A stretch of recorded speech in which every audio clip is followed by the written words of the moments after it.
threw me on that one. Where were we? Oh, USPs. So USPs are things that, points of differentiation, things that are different about our product.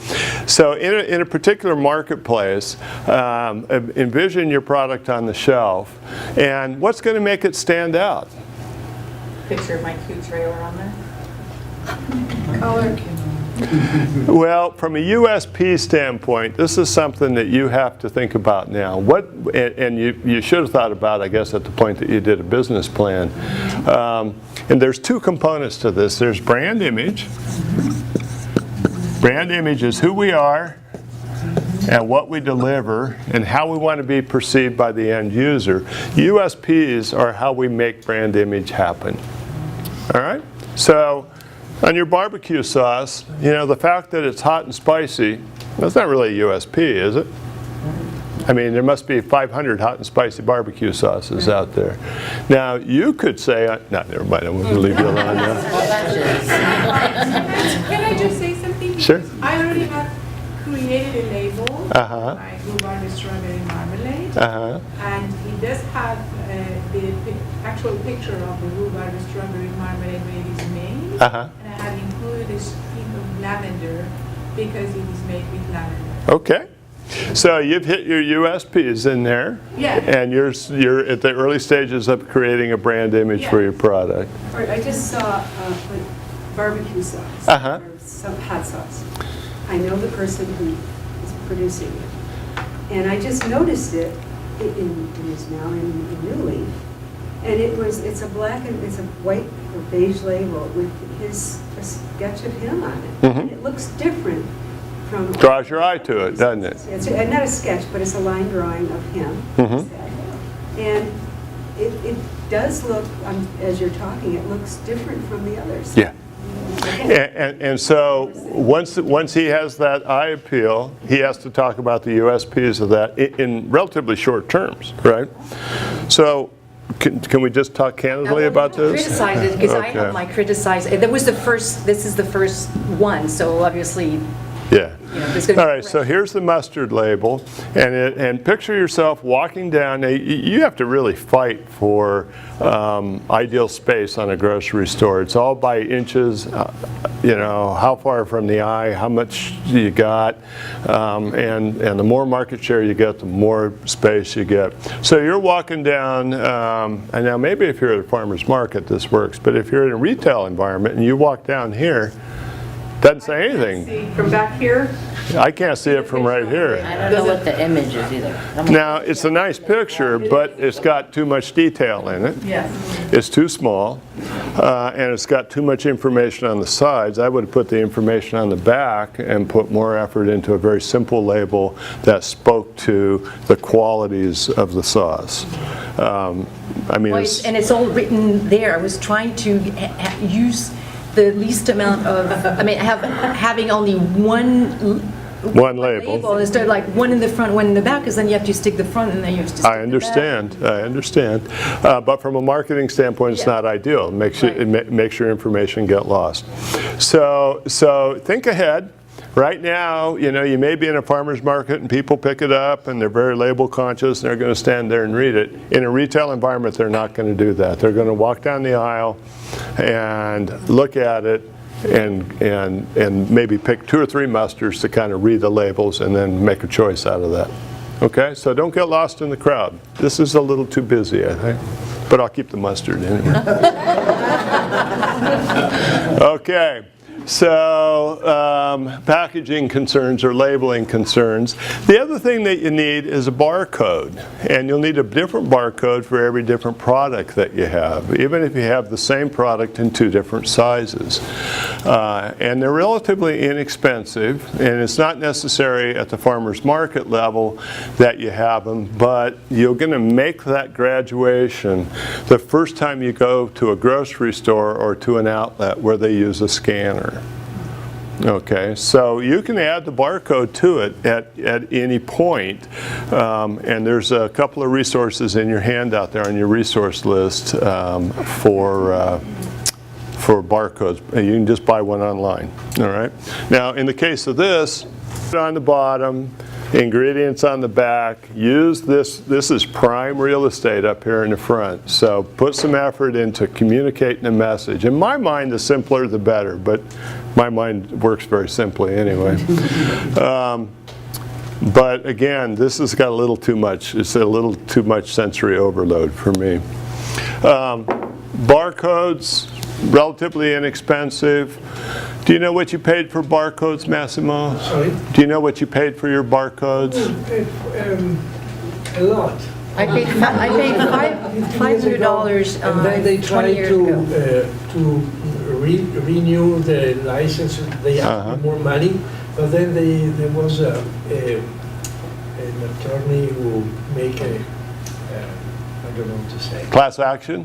I get the money back. Good for you. Now you have to have a barcode for each different flavor, do you not? And Yeah. I think you can buy for $100 or something like that. Yeah. One. Okay. You can't print your own barcodes with the machine? Yeah, online. What's that? You can't print your own barcodes with the machine? No, because they have to be registered. I mean, they have to talk to the point of sale system. So you can't create them yourself. I don't know if you can print them yourself. You print your own? Yeah, but you had to buy the barcode someplace, did you not? Well, what I have like a Zebra Uh-huh. software system, and so I just registered my company, which gives you like the first 4 numbers or something. Uh-huh. And then after that, I just create my last number. But it just automatically, the software program just gives you a different number, like a different, totally weird random number. It's not even sequential. Oh, great. Well, would you send me that information, that link to that, please? I made my barcodes that way too. Yeah, But I mean, okay.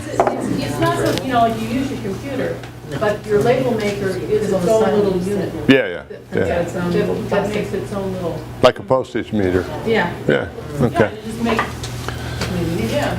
So barcodes. Let's talk about some of the financial thought processes you have to go through as you start to grow your company.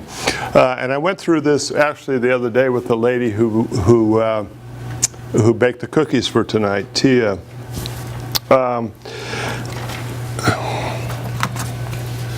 We have packaging costs.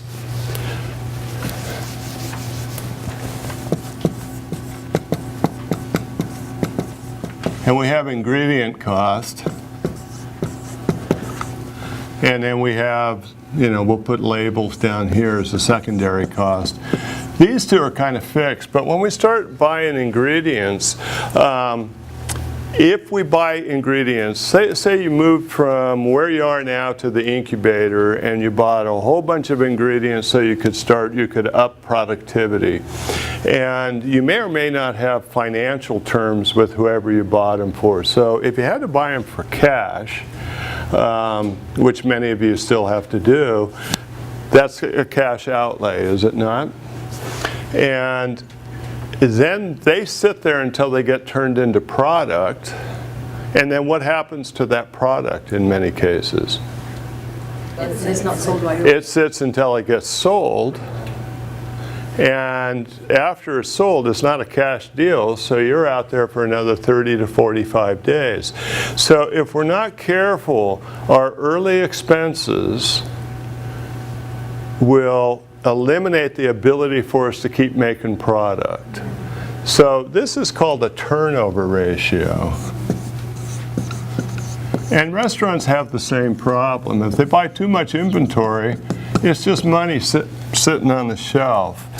So a turnover ratio, and we're going to use a 30-day window here, should have a 1-to-1 ratio. In other words, we're never holding more raw inventory than to generate 30 days worth of product, because it's going to take us at the very best 40 to 45 days to get paid for that. So if we're not careful, we're 90 days out on a cash expense before we start to get the cash flow back in. So what does that make? What does that make happen to our business? We become cash poor. We can't go out and buy more ingredients if we have to make a different product. So this can collapse your business, buying too much product in or too much inventory in.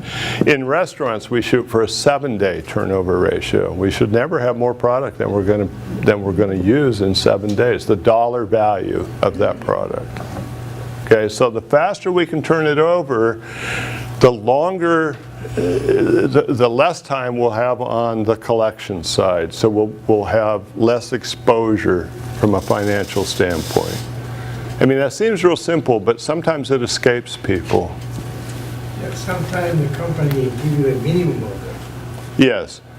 and that can be. You mean from the vendor you're buying products from? Yeah.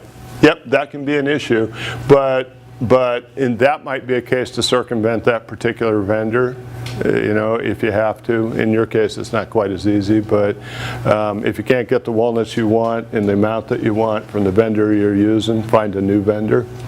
And again, that's kind of time well spent. And there is also the seasonal effect of this, like, you know, sometimes like you sell more product at a certain time of the year.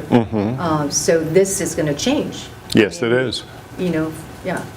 So you have to keep real close, you know, close kind of control of this whole thing. And it gets even worse, even more complex when you go to a co-packer. And if you're using seasonal foods, also fruits or things that are great for 2 months and then gone. Yes, but we shouldn't build a product line that's dependent on something we can only get 2 months a year. I mean, then the product line has to change. Yes. So that's how we kind of look at our cash flow calculations. We don't want to get stretched out so far that all of a sudden our business is at a dead stop. Suddenly we can't make a payroll because all of our money is sitting in inventory. Okay? It's like putting money in a box and putting it on a shelf. Not a good idea. Co-packers. Co-packers are people who will take your recipe and pack your product, and there's a process to that. There's a number of small batch co-packers that I've kind of chased down that are in your handout. Some of them will do as little as 360 bottles of a product, which is an extremely small batch. Again, the smaller the batch, the more expensive it's going to be for you. But when you use a co-packer, there's a process there. And there's co-packers here in California. Actually, the CDC out in El Pajaro is talking about putting a co-packer facility in there for their clients. I think that's a long ways off if it ever happens. But they're all over the country. And co-packers, again, take your recipe, produce your product, bottle it, label it, case it up, and then we'll ship it out. They'll ship it to you, they'll ship it out to end users, or they'll do both. Okay? What are some of the obvious advantages to using co-packers? Time saved. Yeah, you're not in the production business anymore. Now you're doing what? Selling. Yeah, you're out doing marketing. So now you're truly working on your business, not in your business, and they're handling it for you. But what do we want to do? How do we check out a co-packer? How do we make sure that this is the co-packer for us?